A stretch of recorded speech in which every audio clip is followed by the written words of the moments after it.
umuntu wakoze umurimo wo gukiranuka afasha abarwayi mu bitaro yambika abambaye ubusa nawe Imana ije kumugirira neza. Umuntu wabaye imbere y'Imana akoreye imirimo yo gukiranuka, nabonaga ari imirimo myinshi, nabonaga ari abantu bazana amazi bayahereza abavuga butumwa, nabonaga ari abandi bantu bagendaga bohereza amafaranga ku mobile money z'Imana. Bishoboka ko wasenga ugasengana inzara, ariko Imana yarakubwiye ngo izakugaburira. Bishoboka ko wabyara abana b'abakobwa bakavuga ngo aba bana ntibazigera bubaka, bishoboka ko bana bamanika, bishoboka ko bana bahambira, ariko ndakubwira ngo aya masankuzaniye ijambo rikwereka. Ndagira ngo mwitegereze murebe muri aka kagari waba utuyemo, umuntu ushobora gupfa ntihagire umuntu utubuza gukora, umuntu ushobora kugira icyo yaba muri uyu mudugudu ntihagire umuntu utubuza gukora akazi kacu, ntihagire umuntu utuma isoko ritarema. Noneho baraterana baravuga ngo ni muri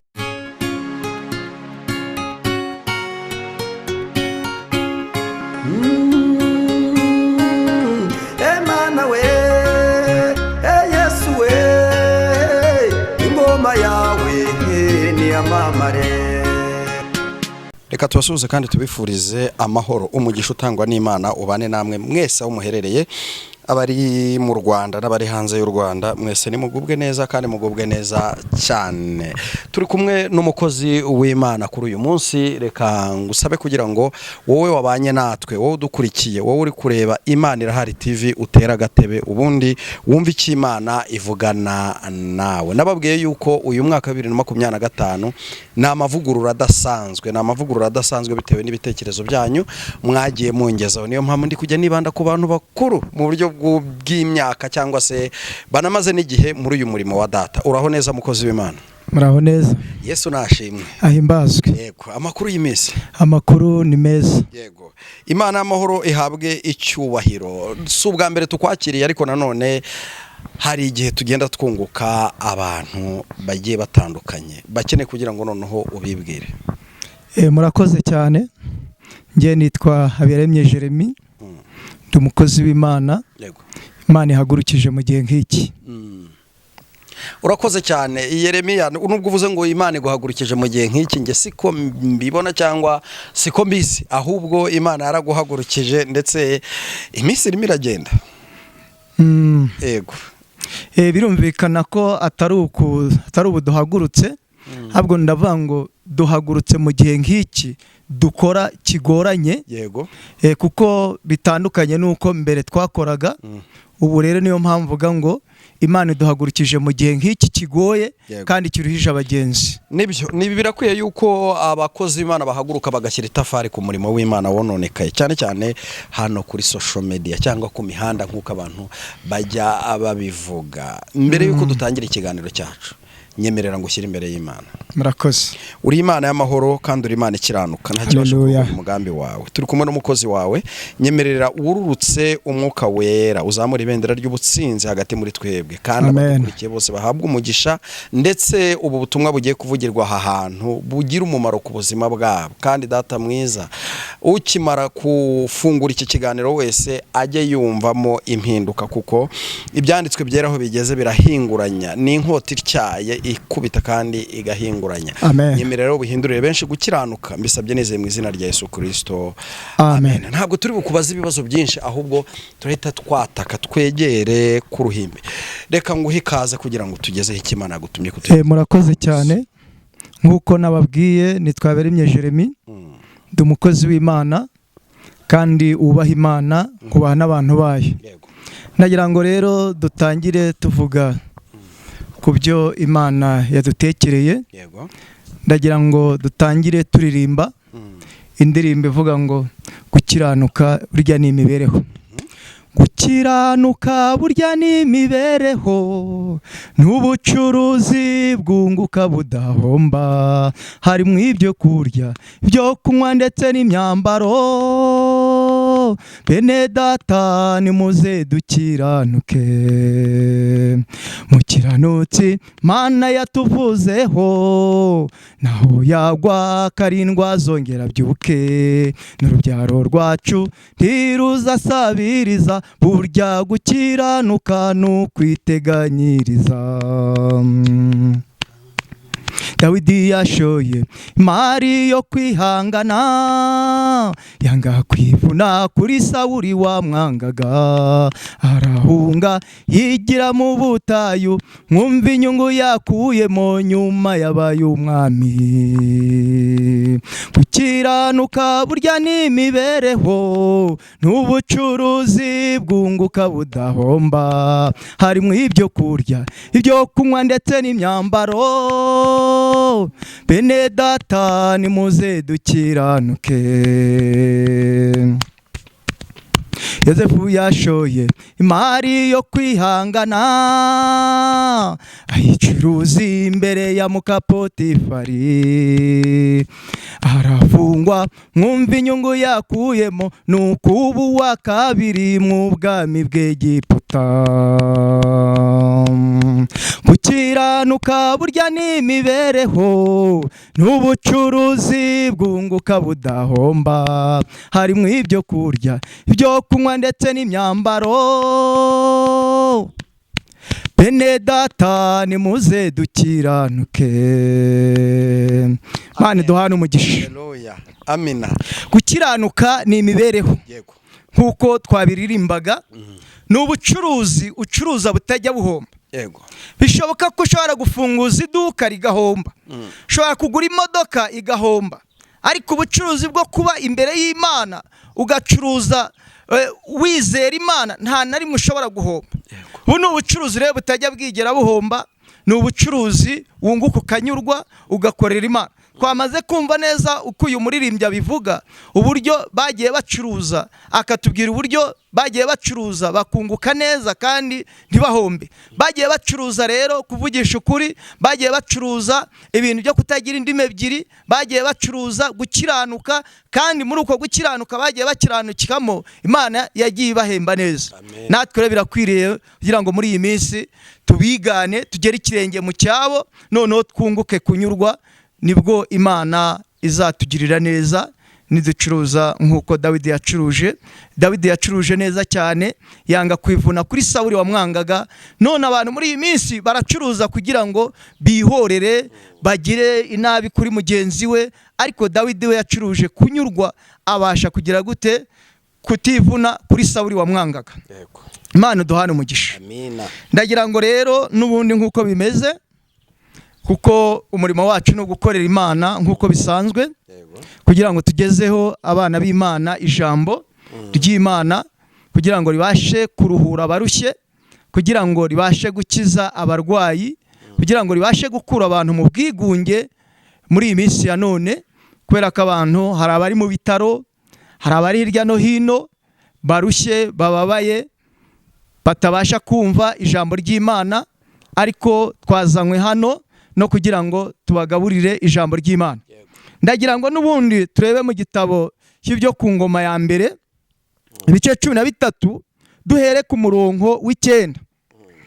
Ijambo ry'Imana rero ritubwira uburyo mutwihanganire rero duhinduye location bitewe n'aho twari turi, ntabwo hatworohereje bitewe n'uko hari abantu, mbese duhinduye location kuko twabonaga hari abantu yenda dushobora kubangamira, kuko mwana aho twari inyuma y'inzu. Mukozi w'Imana turongeye turakwakira rero, ngaho komeza.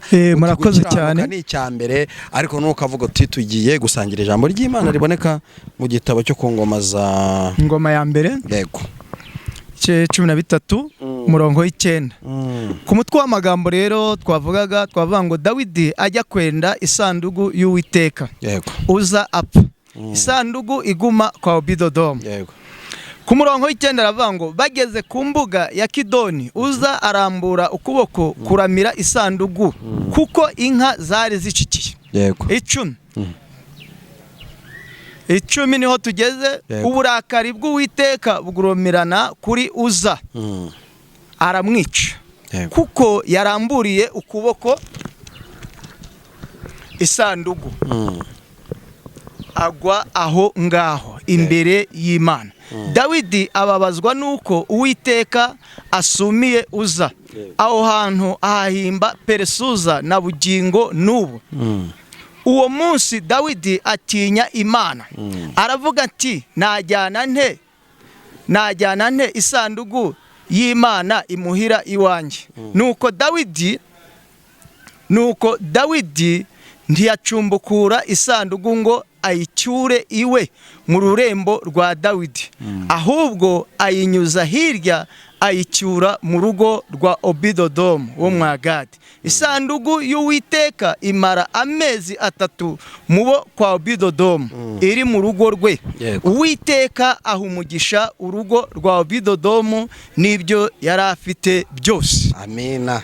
Uwiteka duhana umugisha. Amina. Twari turi kuvuga gukiranuka uburyo ari imibereho.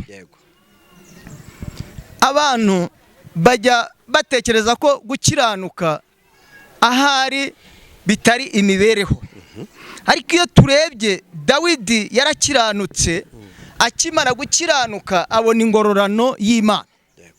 Twasomye uburyo Dawidi yabayeho, noneho akora imirimo yo gukiranuka aboneramwe umugisha.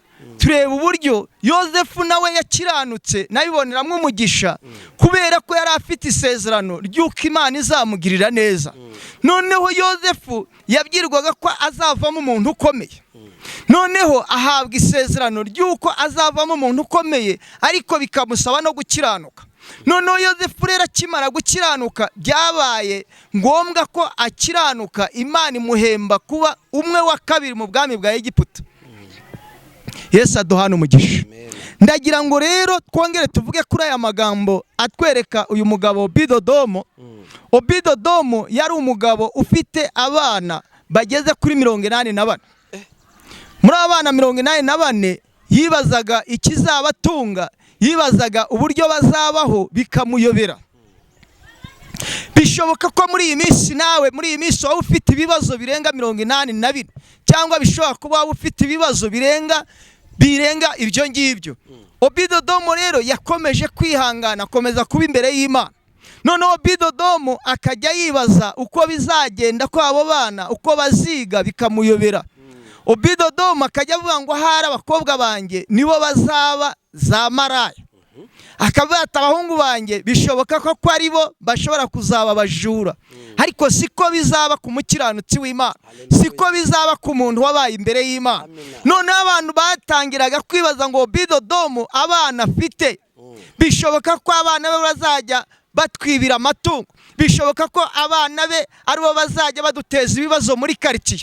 Hari igihe utura mu mudugudu ahantu, noneho bagatekereza ko abana wimukanye muri uwo mudugudu ko aribo bazajya biba, abo bana ko batazabona minerevare. Ariko ndakubwira ngo ku muntu wizera Imana ntabwo ariko bizaba. Nubwo abisi batekereza ko abana bawe batazabona minerevare, nubwo batekereza ko abana bawe aribo bazabura ibyo kurya, ntabwo ariko bizaba nukiranukira Imana. Obidodomu rero yagize ibihe byo gusenga ari imbere y'Imana.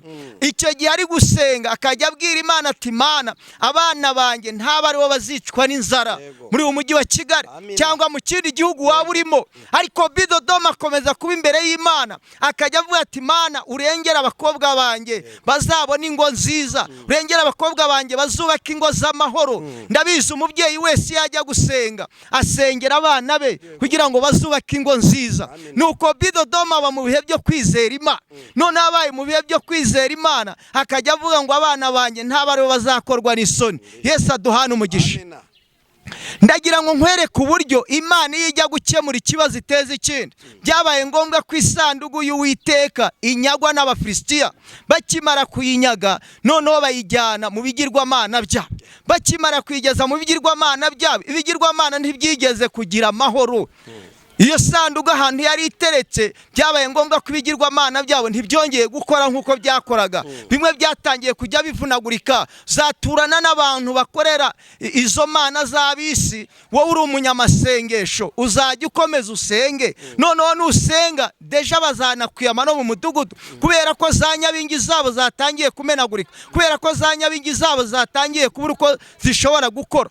Noneho rero Obidodomu nawe rero yabaye imbere y'Imana, akomeza gusenga Imana. Imana iteza ikibazo kugira ngo isanduku y'Uwiteka inyagwe n'Abafilisitiya, noneho kugira ngo Obededomu atabarwe. Yesu aduhane umugisha. Uyu mwanya rero nkuzaniye ijambo rikubwira ngo isanduku y'Uwiteka niyinjira mu rugo rwawe bizamenyekana, niyinjira mu rugo rwawe abana baziga batsinde. Isanduku y'Uwiteka niyinjira mu rugo rwawe uzakora business yunguke. Isanduku y'Uwiteka niyinjira mu rugo rwawe nta mwana uzaboneka w'icyomanzi mu rugo iwawe, kubera ko isanduku y'Uwiteka yamaze kugera mu rugo rwawe.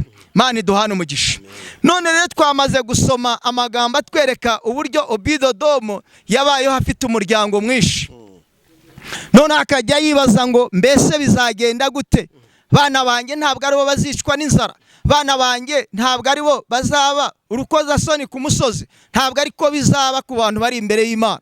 Ndagira ngo numara kumva uburyo Imana yakemuriye Obededomu ikibazo, nawe muri iyi minsi Imana yagukemurira ikibazo. Obededomu rero yakomeje kuba imbere y'Imana arasenga.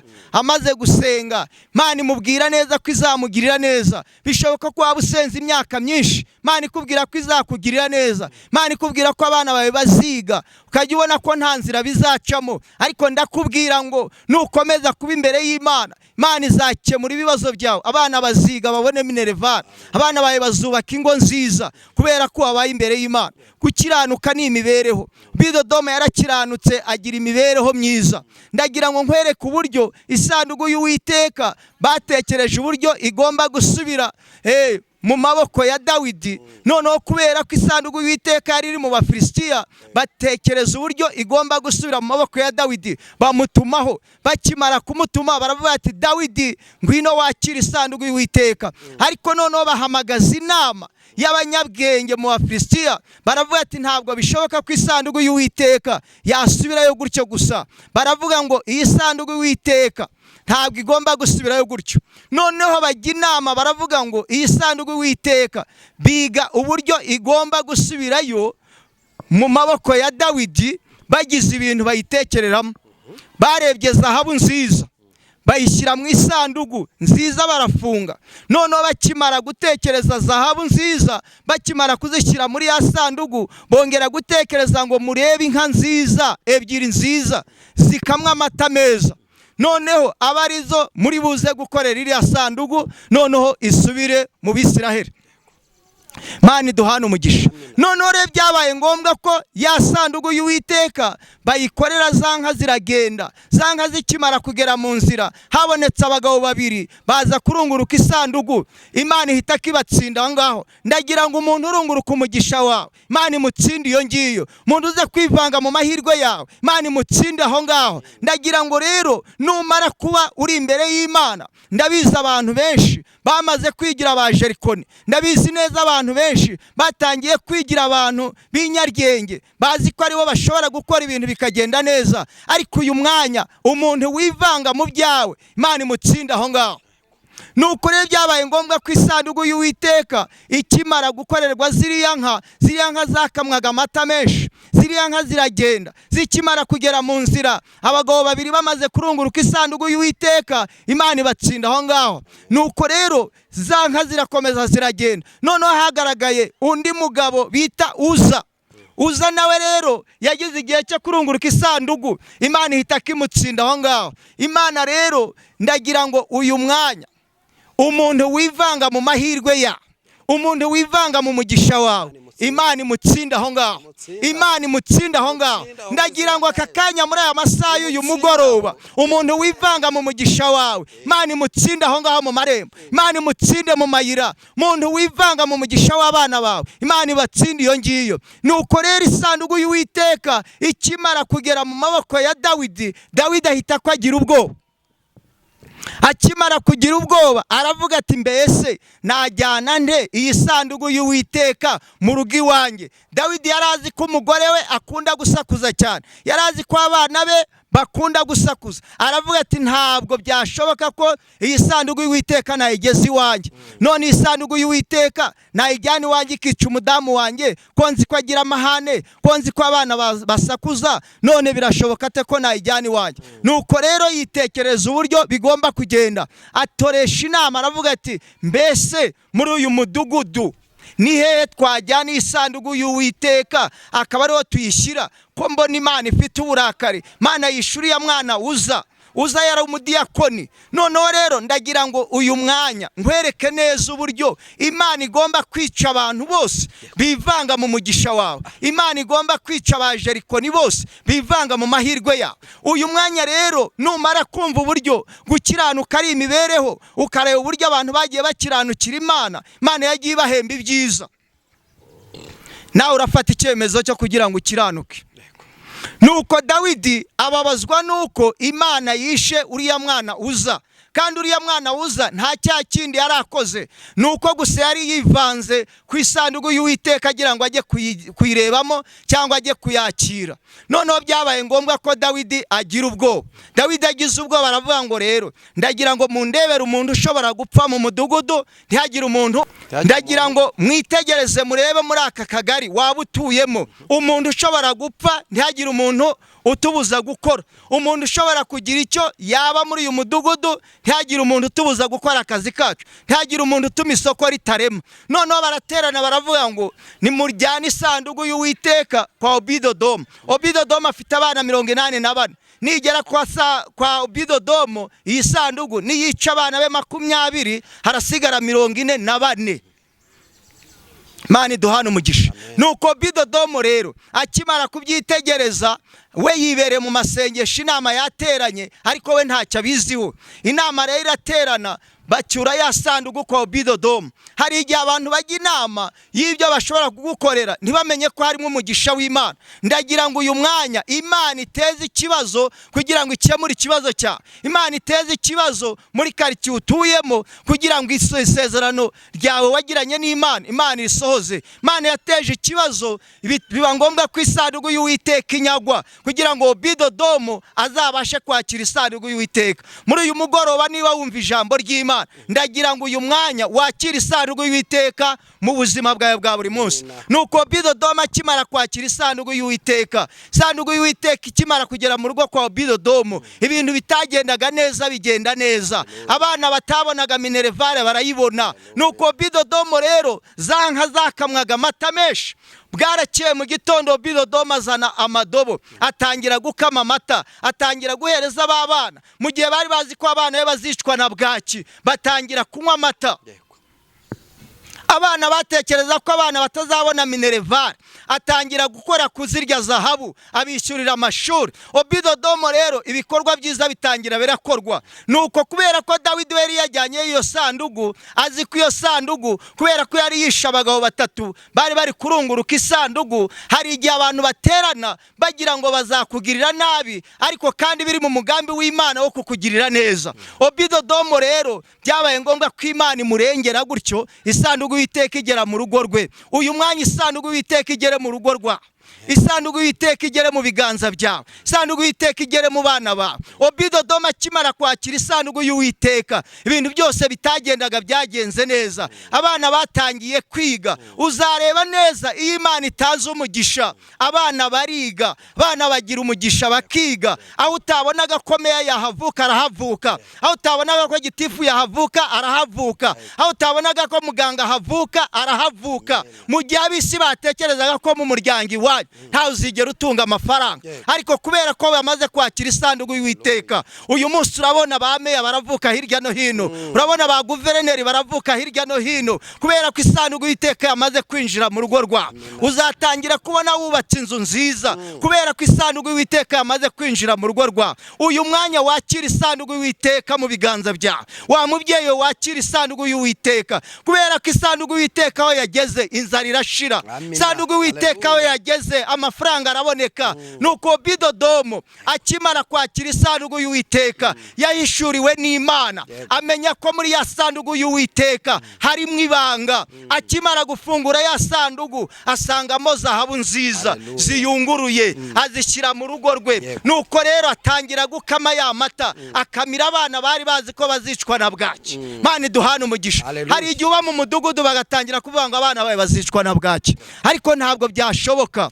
ntabwo byashoboka warasenze Imana, ntabwo byashoboka ko abana bawe bicwa n'inzara kandi warasenze Imana. Bishoboka ko wasenga ugasenga n'inzara ariko Imana yarakubwiye ngo izakugaburira. Bishoboka ko wabyara abana b'abakobwa bakavuga ngo aba bana ntibazigera bubaka. Bishoboka ko abana bamanika, bishoboka ko abana bahambira, ariko ndakubwira ngo aya masaha nkuzaniye ijambo rikwereka ko ugomba kwakira isanduku y'Uwiteka mu biganza byawe. Ibitagombaga kuremeka bikaremeka, ibitagombaga kugenda bikagenda, kubera ko isanduku y'Uwiteka yinjiye mu rugo rwawe. Uyu mwanya wakira isanduku y'Uwiteka mu buzima bwawe. Ndagira ngo uyu mwanya numara kwakira isanduku y'Uwiteka, amakuta agomba gukora mu rugo iwawe urayakora.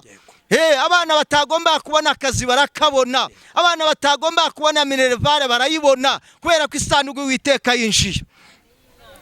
Imana iduhana umugisha. Nuko Dawidi yatangiye kubona raporo ziri gutangwa, atangira kubona bamubwira ngo hari umuntu uri gucuruza neza, uri gutanga imisoro nk'uko bikwiriye, asanga rya zina ni Obidodomu.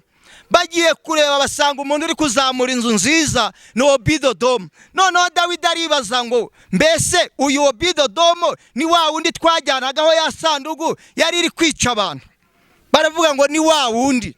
Nuko ngo mu gihe cy'amezi 3 gusa Dawidi aramanuka. Akimara kumanuka ari ku gasusuruko, aragera yari kumwe n'abagaragu be. Bakimara kuhagera basanga Obidodomu ibintu byarakoretse. Hamwe batekerezaga nyakatsi basanga noneho nta matafari ahari, basanga nta mayetaje ahari, basanga abana bameze neza. Nuko Dawidi aravuga ngo mbese uyu niwe Obidodomu, wa wundi twajyanagaho ya sanduku yari iri kwica abantu? Baravuga ngo niwe.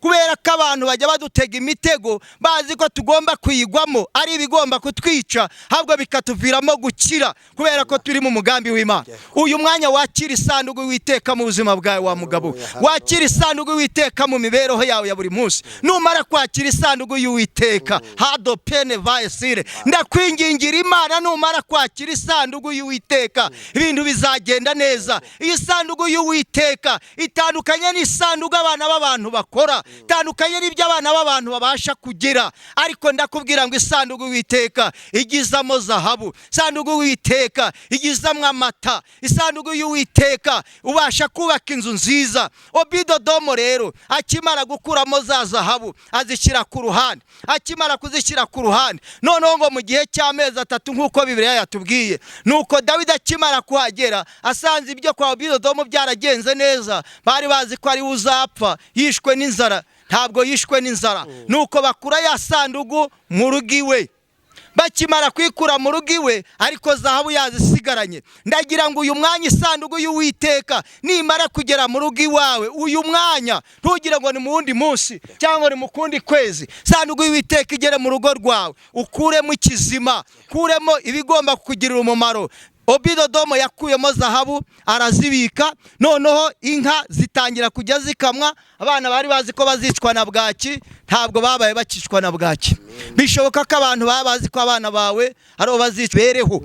Gukiranuka ni imibereho, bishobokera bizera. Iyo wamaze kwizera Yesu nk'umwami n'umukiza wawe, bishoboka kugira igikorwa cy'urukundo, bishoboka kufasha abatishoboye kubera ko wamaze kwizera Yesu nk'umwami n'umukiza wawe. Niyo mpamvu rero usigaye ubona ibintu byo muri iki gihe bigiye bifite amashusho agiye atandukanye, cyangwa ukabona abantu bafite imyumvire itandukanye. Ariko iyo wabaye imbere y'Imana umenya neza yuko gukiranuka ari imibereho. Numara gukiranuka uzagira imibereho itandukanye n'iy'abantu b'abapagani muri iyi minsi ya none. Ndagira ngo uyu mwanya wakira isanduku y'Uwiteka mu biganza byawe, wakira isanduku y'Uwiteka mu rugo rwawe. Numara kwakira isanduku y'Uwiteka, zamvuga abantu bakuvugaga ko ntacyo uzimarira, uzagira icyo wimarira ndetse ukimarire n'abandi. Abantu batekerezaga ko mu muryango uvukamo utazigera utunga amafaranga, ariko urayatunga mu izina rya Yesu kubera ko wakira isanduku y'Uwiteka. Wa mubyeyi wakira isanduku y'Uwiteka, wa mugabo uri kunyumva wakira isanduku y'Uwiteka. Ndagira ngo ni wakira isanduku y'Uwiteka uzakora ubukwe abantu batatekerezaga ko wabukora. Nuwakira isanduku y'Uwiteka uzubaka urugo rw'amahoro. Niwakira isanduku y'Uwiteka uzagira urugo rwiza. Niwakira isanduku y'Uwiteka uzaba mu bihugu bitandukanye. byashoboka ko waba uri kunyumva uri muri iki gihugu cy'u Rwanda, byashoboka ko waba uri hanze y'iki gihugu, ariko numara kunyumva ukuri kose umenye ko isanduku y'Uwiteka numara kuyakira ugakora imirimo yo gukiranuka uzubaka urugo rwiza. Imana iduhane umugisha. Ndashoje, ariko nubwo shoje nagiraga nkwereke neza yuko niba ukiranuka ugakiranukira Imana ugakora ibyo gushimwa n'Imana ukakira isanduku y'Uwiteka mu biganza byawe, ngurahije ukuri kw'Imana ishobora byose uzubaka urugo rwiza. Niba utatungaga amafaranga uzayatunga, niba utatungaga amayero uzayatunga, niba utatungaga amadolari uzayatunga, kandi ab'isi batarigeraga babikwifuriza. Tugomba kuba icyo Imana yatuvuzeho, ntabwo tuzaba icyo ab'isi badushakaho. Imana iduhane umugisha. Twatangiye rero tuvuga ngo gukiranuka burya ni imibereho. Gukiranuka rero ni imibereho, ariko nubwo ari imibereho bishobokera bizera, kubera ko hari abantu babitangiye batakibirimo neza. Ndagira ngo niba warabitangiye neza uzi ko gukiranuka ari imibereho myiza, Imana iraguhana umugisha n'abera bayo. Imana iraguhera umugisha mu gihugu urimo, Imana iraguhera umugisha mu karere urimo, Imana iraguhera umugisha mu mugabane urimo, Imana iraguhera umugisha aho uzagera hose, kubera ko wakira isanduku y'Uwiteka, kubera ko wafashije imfubyi, kubera ko wafashije wasuye abarwayi, kubera ko wafashije abatishoboye, kubera ko wafashije abakozi b'Imana, ukavuga ati bariya bakeneye kunywa amazi, kubera ko wakira isanduku y'Uwiteka. Iyo turebye abantu bakira isanduku y'Uwiteka bakora ibyo gukiranuka. Obidodomo yakira isanduku y'Uwiteka akora ibyo gukiranuka, nukagaburira abashonje, nukagemurira abarwayi kwa muganga, nuko yubakira imfubyi n'abapfakazi, nuko yambika abambaye ubusa, kubera ko yakira isanduku y'Uwiteka. Mbese nawe urifuza kwakira isanduku y'Uwiteka? Niba wifuza kwakira isanduku y'Uwiteka biragusaba kukiranuka, biragusaba kureka ibidafite umumaro ugakingira ibifite umumaro. Yesu aduhane umugisha. Amen. Niba wifuza kwakira isanduku y'Uwiteka bishoboka ko wagira iyerekwa ukavuga ati ahari ngwiriye kugira abo nanjye nafasha, kubera ko hari icyo uri cyo abana b'abantu batifuza ko waba cyo. Bana b'abantu bari bazi ko utazigera uba mu mujyi wa Kigali, bana b'abantu bari bazi ko utazaba Mozambique, bana b'abantu bari bazi ko utazaba muri Amerika, bana b'abantu bari bazi ko utazaba i Burayi, ariko none uragandaje uri aho ngaho. Birashoboka ko bakuroze bazi ko utazubaka urugo, ariko uyu mwanya wakira isanduku y'Uwiteka. Twiteguye kugira ngo tugufashe mu isengesho, kugira ngo wakire isanduku y'Uwiteka, ubashe kwakira ibyo abandi batabona, ubashe kwakira ibyo ab'isi batatekereza ko wabyakira. Imana iduhane umugisha. Ndagira ngo rero utekereze neza uburyo isanduku y'Uwiteka wayakira.